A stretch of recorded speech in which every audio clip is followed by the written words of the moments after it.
Okay, here's another 99 van I got for sale. This one has 122,000 on it.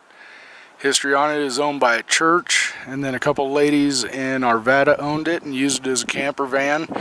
On the rear windows they put wallpaper, which was, I thought, an ingenious idea, but it was a nightmare to get off, so I recovered them after I cleaned them all off. Put a little Reflectix in there to keep the back end cool. What I've done to this, blacked out the bottom, got the rims painted, serviced the rear end, drained the torque converter and refilled the transmission, drained the radiator, topped it off with a little bit of fresh fluid, oil change, fuel filter, air filter. Put a 2-inch leveling kit on this one, again, like I always do with Ford vans. Rancho shocks in front and Monroe shocks in rear, new. Body on this, you can see, of course they used it for camping, so they ran through some trees and shrubs, but overall the body's pretty good. Roof, a few little dings on hail damage. Really the only rust spot I see on here is right in this corner.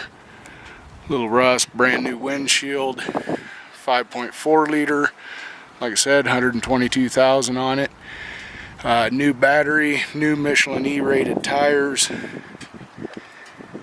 And really, the only thing I don't like is the slider door rather than barn doors on it. AC works, and like a typical van, when you turn the AC on, it takes 20 minutes for it to cool down in here. There are some of these little Velcro tabs that the ladies stuck all over this. They're putting like fly screen or something on here. But for the most part, a very clean van. A little tear in the driver's seat. I always switch out the center consoles with something a little bit more convenient. Some of the older, like 2001s and back, just had the single cup holder.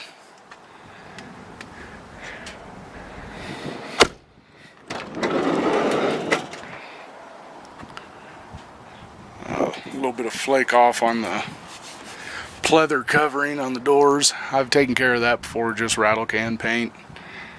It's generally easy enough, but this is generally something I do in all my vans, is put Reflectix in the back windows just to keep the sun out. Of course, these ones, for some reason, I don't know whether there's too many beers or what, but I just did not cut them quite right. So may have to tack tape them in, or you can take little pieces of popsicle and shove in there, and that actually holds the Reflectix in. But it's a perfect base for a camper van or whatnot. It has the Series 32 rear axle in it, which is the Dana full float with a 410 gear, which makes this thing pretty responsive. It actually, with the 410 factory gearing, it can actually pull something.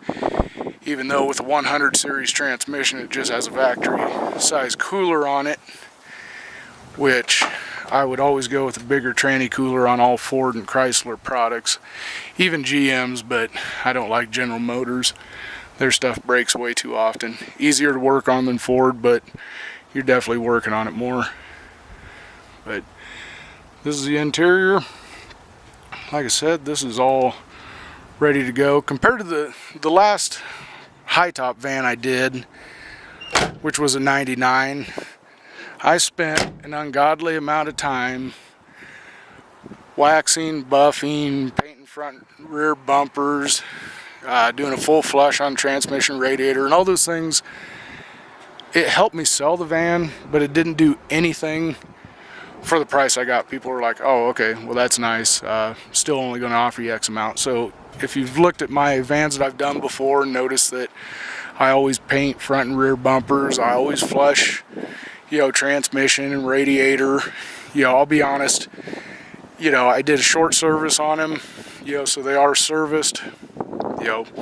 Transmission pan is clean, magnets cleaned off, filters changed, but I didn't do a lot of that stuff just because it's very expensive, very time consuming, and for some reason people just don't see the value in it. They're just like, okay, that's nice. I'm still only going to give you, you know, $6,500 for it.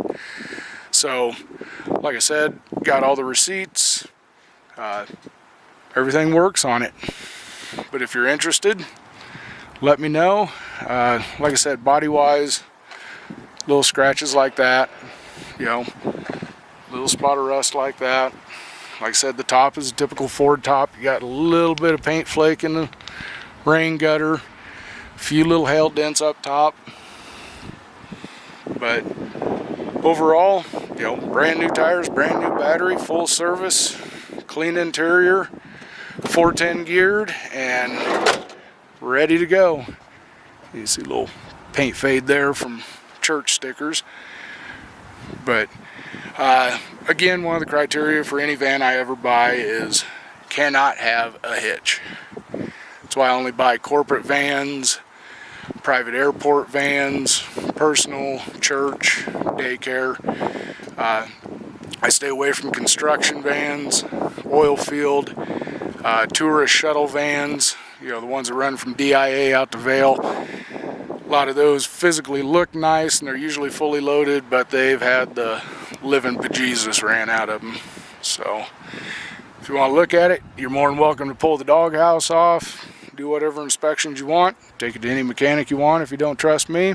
But this is it, 99 E350 5.4 100 series transmission, 410 full float rear end. Thank you.